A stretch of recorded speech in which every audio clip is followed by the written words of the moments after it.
Hi viewers, இன்னைக்கு நம்ம Morgan படத்துடைய ரிவ்யூ தான் வந்து பார்க்க போறோம். விஜய் ஆண்டனி நடிப்புல எடிட்டர் லியோ ஜான் பால் இயக்கத்துல இந்த வாரம் தியேட்டர்ஸ் ரிலீஸ் ஆகக்கூடிய ஒரு சஸ்பென்ஸ் த்ரில்லர் டிராமா மூவி தான் வந்து பாத்தீங்கன்னா இந்த மார்கன் படத்தினுடைய ஒரு ஒன்லைன் ஸ்டோரி வந்து என்னன்னு வந்து பார்த்தோம்னா, படத்துடைய ஸ்டார்டிங்ல சென்னையில வந்து பார்த்தீங்கன்னா ஒரு மர்டர் வந்து நடக்குது.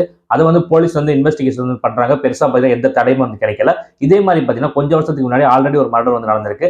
அது யாருக்கு வந்து பார்த்தீங்கன்னா விஜய் ஆண்டனியோட பொண்ணு வந்து பார்த்தீங்கன்னா இறந்து போயிருப்பாங்க அந்த மர்டர்ல. அந்த மர்டர் இந்த மர்டர் பார்த்தீங்கன்னா சேம் பேட்டர்ல வந்து நடந்திருக்கு. ஸோ சேம் பேட்டர்ல நடந்திருக்கனால வில்லனை கண்டுபிடிச்சு ஆகணும்னு சொல்லிட்டு விஜய் ஆண்டனி பார்த்தீங்கன்னா இந்த கேஸை வந்து நான் வந்து எடுத்துக்கிறேன் சொல்லிட்டு வந்து வராரு. ஸோ விஜய் ஆண்டனி பார்த்தீங்கன்னா இந்த கேஸை வந்து அவர் வந்து எடுத்துக்கிறாரு. இதுக்கப்புறம் கில்லரை கண்டுபிடிச்சாரா இல்ல என்னாச்சு, இதுதான் பார்த்தீங்கன்னா இந்த மார்கன் படத்துடைய ஸ்டோரி.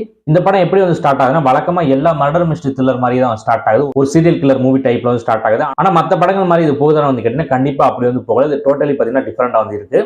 ஏன்னா இந்த படத்தினுடைய ஃபர்ஸ்ட் சீனை வந்து பாக்குறப்ப இது ஒரு சீரியல் கில்லர் மூவி மாதிரி தான் வந்திருக்கு. இதே சீரியல் கில்லர் மூவினா வழக்கமா நம்ம தமிழ் சினிமாவில் எப்படி வந்து எடுத்துக்கிட்டு இருப்பாங்கன்னா, வருஷம் வந்து தொடர்ந்து வந்து கொலை வந்து நடந்துட்டே வந்திருக்கும். ஆனா அப்படிலாம் பார்த்தீங்கன்னா இந்த படத்துல வந்து கொலை எதுவுமே வந்து நடக்கல. ஃபர்ஸ்ட்ல மட்டும் தான் ஒரே கொலை வந்து நடக்குது. ஸோ டோட்டலி பார்த்தீங்கன்னா டிஃபரெண்டா வந்து இந்த படத்தை வந்து ட்ரீட் பண்ணியிருக்காங்க. ஸோ நம்ம எதிர்பார்த்தபடி பார்த்தீங்கன்னா இந்த படம் வந்து போகல, இது வேற மாதிரி வந்து போகுது. அதுதான் பார்த்தீங்கன்னா இந்த படத்தையே வந்து ரசிச்சு வந்து பார்க்க வந்து வைக்குது. ஸ்கிரீன் பிளே பார்த்தீங்கன்னா எங்கேஜிங்கா வந்து போகுது. இன்ட்ரோல் பிளாக் வரைக்குமே ஃபர்ஸ்ட் ஹாஃப் வந்து பார்த்தீங்கன்னா ஒரு குட்டான ஃபர்ஸ்ட் ஹாஃப் வந்து இருக்கு.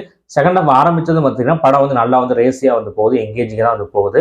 கடைசி வரைக்கும் பார்த்தீங்கன்னா படத்துல ஒரு சஸ்பென்ஸ் வந்து இருந்துகிட்டே வந்திருக்கு. அது கிளைமேக்ஸ் வரைக்கும் பார்த்தீங்கன்னா ரிவீல் வந்து ஆகல. அது பார்த்தீங்கன்னா இந்த படத்துக்கு பார்த்தீங்கன்னா மிகப்பெரிய பிளஸ். ஸோ ஒரு மர்டர் மிஸ்ட்ரி கதையை வந்து எடுத்துக்கிட்டு அதுக்கு செம்மையான ஒரு ஸ்கிரீன் பிளே வந்து பண்ணி அது பெருசா ப்ரெடிக்டபிளே வந்து இல்லாம நல்ல எங்கேஜிங்கா வந்து கொண்டு போயிருக்காங்க கிளைமேக்ஸ் வரைக்குமே.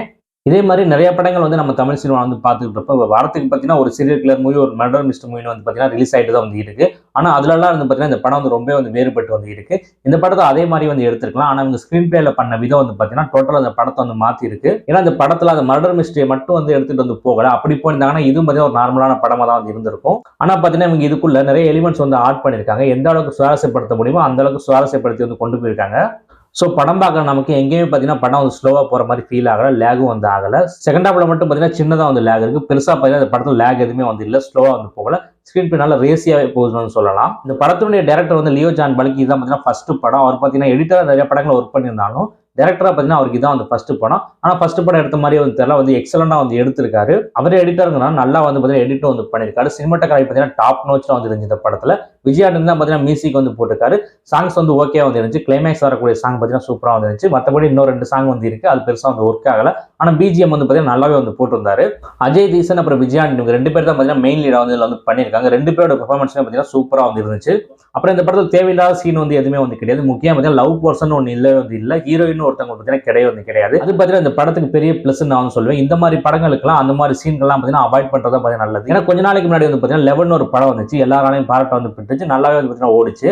ஆனா பாத்தீங்கன்னா அது வந்து இன்னும் செம்மையா வந்திருக்க வேண்டிய படம். அதாவது ஒரு எக்ஸலன்ட் மூவியா இருந்திருக்க வேண்டியது ஒரு குட் மூவியா வந்து ஆயிடுச்சு. அதுக்கு என்ன ரீசன் பார்த்தீங்கன்னா அதுல தேவையில்லாத லவ் ட்ராக் வந்து சொருகிருப்பாங்க. ஸோ அது தேவையே வந்து இல்லை.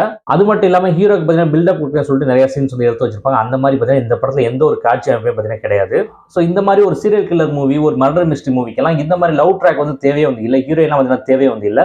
ஸோ அது தேவையில்லாம கமர்ஷியல் எலிமெண்ட்டுக்காண்டி பார்த்தீங்கன்னா சொருகி பார்த்தீங்கன்னா நிறைய படத்தை வந்து கோட்ட வர்றாங்க. அந்த மாதிரி எந்த வித விஷயம் பார்த்தீங்கன்னா இந்த படத்துல இல்லாத பார்த்தீங்கன்னா இந்த படத்துக்கு பார்த்தீங்கன்னா மிகப்பெரிய பாசிட்டிவா வந்து இருக்கு. ஸோ இந்த படம் வந்து எடுத்த உடனே பார்த்தீங்கன்னா கதைக்குள்ள வந்து போயிருது. கதையை விட்டு எங்கேயும் பார்த்தீங்கன்னா வெளில வந்து போகல.